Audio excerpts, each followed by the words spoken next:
Welcome to the Hub Legal Department. This is a presentation from 2014 of evidence against Professor Bruce Singh, Bruce Chakravarti Singh of the University of Melbourne, and his son Shel Singh. Bruce Singh was asked and paid to write a supposedly independent report into my mental health in 2001 by the Medical Board of Victoria, which is now defunct and part of APRA, the Authority for Health and Allied Practitioners Association or something, I can't remember, authority. So in 2001, when I asked the medical board to lift restrictions on my practice of medicine based on me refusing to agree that I was mentally ill. So I'm tendering this evidence to the international courts, the international judiciary, international police, and the international community. You'll see why. Everyone, welcome to my YouTube channel. I've got a little document. This is not the document, this is the book written by, it's edited by Bruce Singh. And Bruce Singh is a professor of psychiatry at the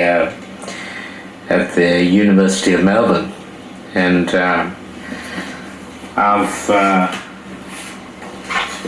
just printed off. That's Bruce Singh.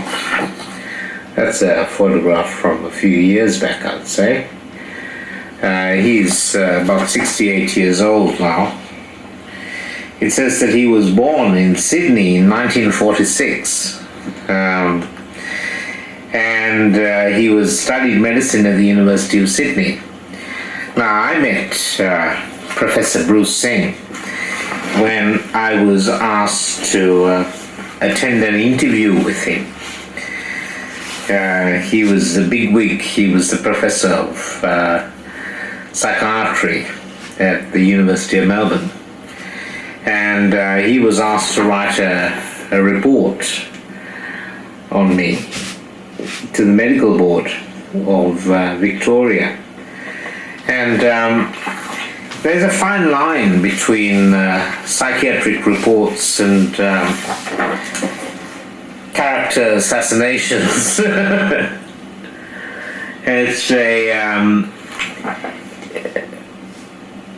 It's a fact, I think, that it depends on who is paying for the report. Now, all psychiatrists have a tendency towards character assassination. That's there by virtue of their training and the kind of terminology and words that they use when they're describing people. There are much more words to describe people in negative ways. For example, spontaneity to one person becomes impulsivity to a psychiatrist. Self-confidence becomes grandiosity, and so on.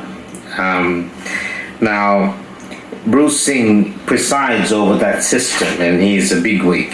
He's the guy who edited this book, which is the standard textbook for psychiatry medical students in psychiatry at Monash University and the University of Melbourne in Victoria, in Australia.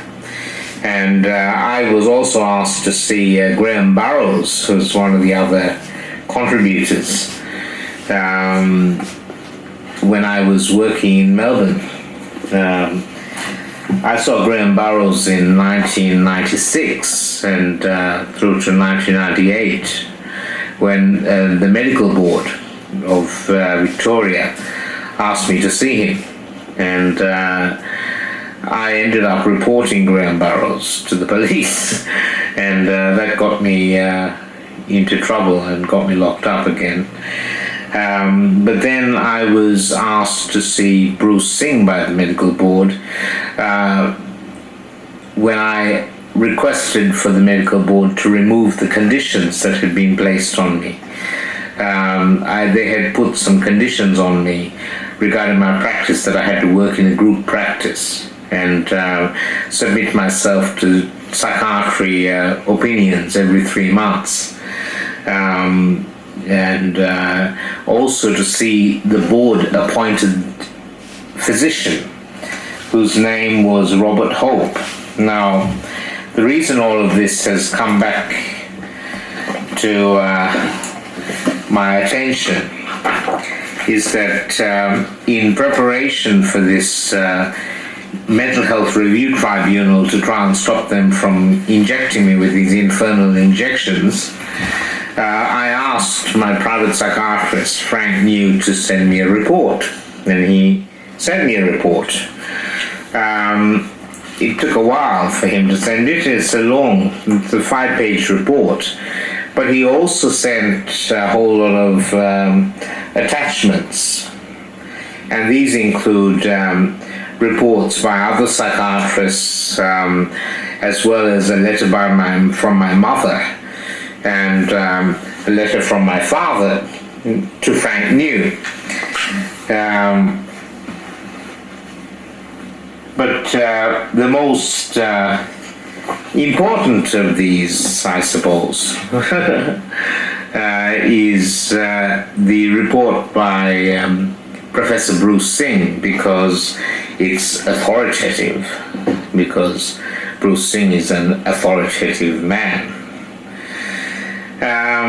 So he wrote this report on the 13th of May 2001, and it says, Bruce Singh, MBBS, Sydney, PhD, FRACP, FRANZCP, Cato Professor and Head, Associate Dean, International, and Assistant Dean, Northwestern Healthcare Network.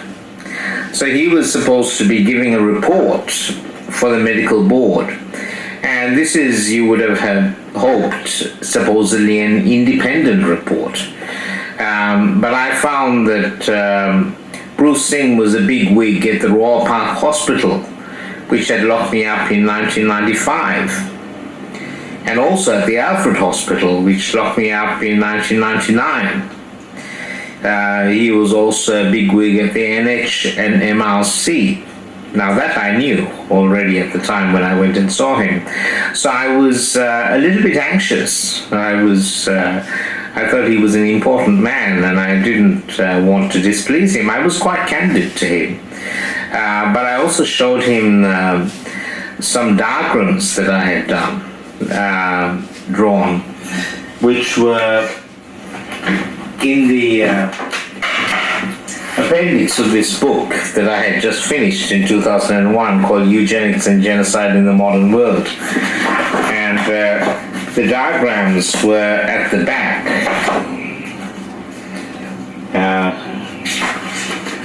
Over here.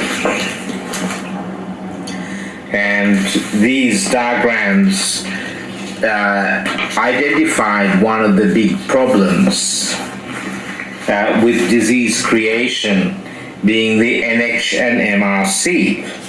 Now, I had over here, you can see NHMRC over here. There we are. National Health and Medical Research Council. Now, Bruce Singh was in charge of schizophrenia research at the NHMRC.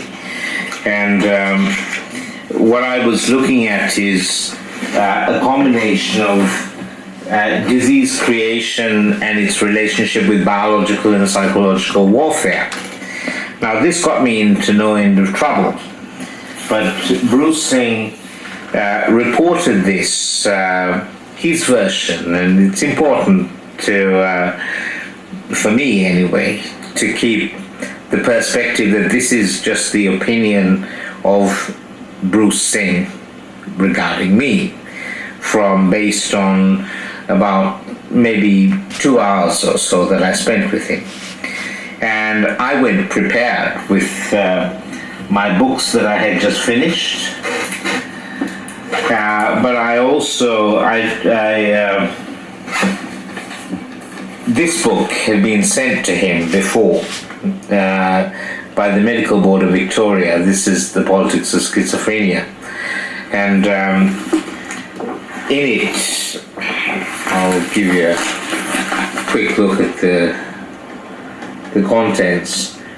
This book had been sent to Bruce Singh by the Medical Board. And as I said, he was in charge of schizophrenia research at the National Health and Medical Research Council. So I didn't expect that he was going to be sympathetic to my contention that schizophrenia was an iatrogenic or man-made condition, that it was being made by doctors. So I sent it. I did say that if I was going to see Bruce Singh, I wanted him to read the book first of all, but I wanted him to read this book, which was Eugenics and Genocide in the Modern World, which is my work on AIDS, which I had finished in 2001. Now, he got confused about the different books in his report. That's the contents of Eugenics and Genocide in the Modern World. Now, this book I had finished in 2001, so just before I went and saw him. The third book that has relevance to this report is this book, which I finished in 1999, called An Integrated Model of the Brain and Mind. Now,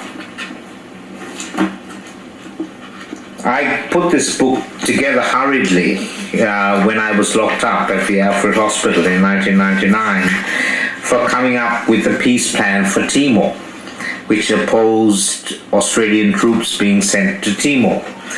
Now, my father reported this as being mad, and he faxed down the beginning of this book, the first 40 pages.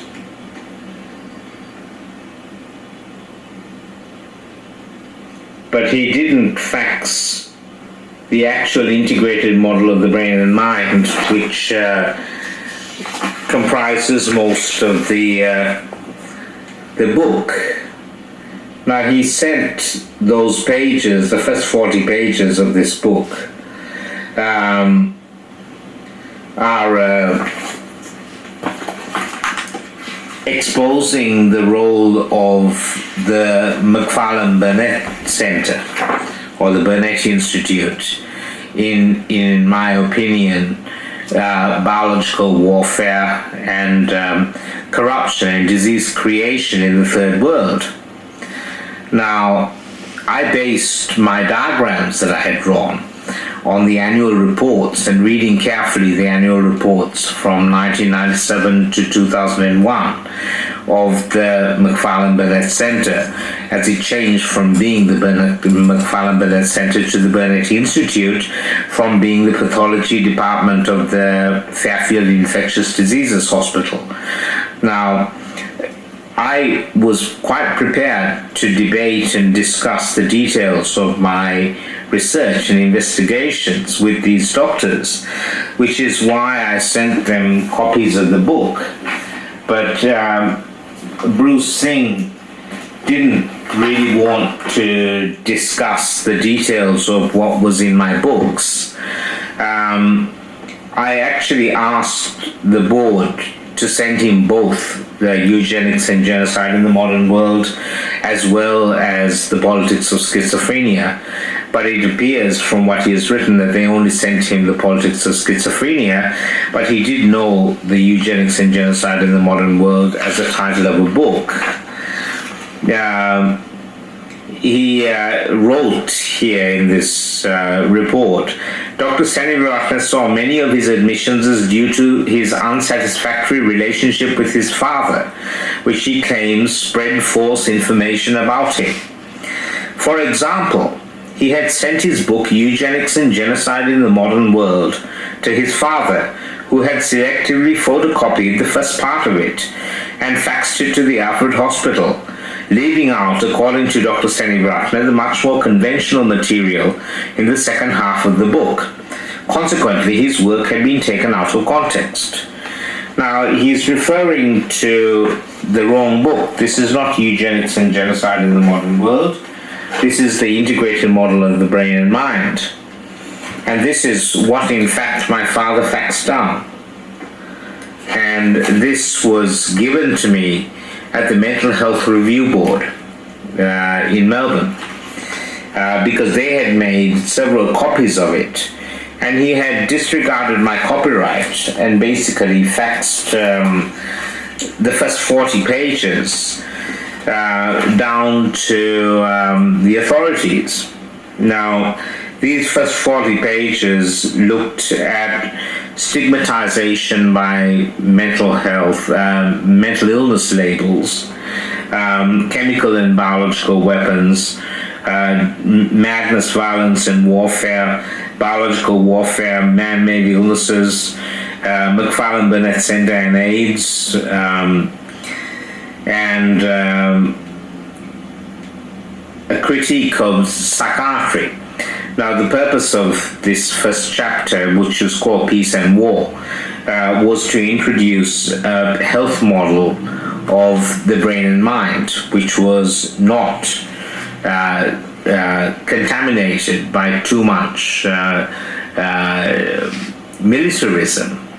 And this is the part that my father didn't fax down. So when Bruce Singh was saying that the first part of the book was more conventional, what he was talking about is a different book from 1999, The Integrated Model of the Brain and Mind, not Eugenics and Genocide in the Modern World. Now, that was just one mistake. The main mistake, from my perspective, is that it is a thorough and total character assassination. And Bruce Singh is an important man, so his opinion presided. Not only that, after I left Victoria and came up to Queensland in 2002, the Victorian board employed Bruce Singh's son, whose name is Shail Singh, who's a lawyer, who didn't actually work for the board. He was employed by the board to deal with me. And what it was about is that Frank New had written a favourable report as an independent psychiatrist, had written a favourable report to the Queensland board, and the Queensland board had contacted the Victorian board, and the Victorian board had contacted the Alfred Hospital, and they were trying to stop me from practicing medicine in Queensland after doing that in Victoria. So Shail Singh sent his father's report along with another report from Peter Doherty, a short report from Peter Doherty, who was the director of psychiatry at the Alfred Hospital, who made some claims about my beliefs about AIDS. And they also sent this document. Now, this is a discharge summary from the Alfred Hospital. And it says diagnosis 1, schizophrenia. And it says that I'm a 45-year-old deregistered medical practitioner. I wasn't deregistered. I was unregistered, but I was not deregistered. And it says that I had paranoid delusions regarding HIV being numerous worldwide governments' plan for mass genocide. It's not very well worded, but it is exactly what I was saying, that there was a plan of genocide. I don't say mass genocide because there's no such thing as mass genocide. Genocide is a mass murder. There was, I was saying that the Australian government, along with the American government and the British government and French government and a number of other Western governments were involved in developing HIV and AIDS and spreading it in Africa and Asia and South America. Now, this is cited as evidence of me having schizophrenia. Mental state examination, you can see their perception of me. Short Sri Lankan man, malodorous, unkempt, angry, irritable, pressured, thought stream accelerated, tangential, content and paranoid delusions regarding medical, political themes. That there is corruption in the medical profession. Perception normal. Alert and orientated. Insightless, judgment impaired. So that is someone called Esnault, whoever Esnault is. And the consult was Kulijewicz. And this is the Alfred Hospital. I don't even know who these doctors are who wrote it. I've had so many admissions and being locked up. But Frank New also included this report, which is by Robert Hope, who was the board-appointed physician, not a psychiatrist. And he wrote a very positive report about me in 1998. He said that I found him a cooperative, pleasant, very intelligent person. And he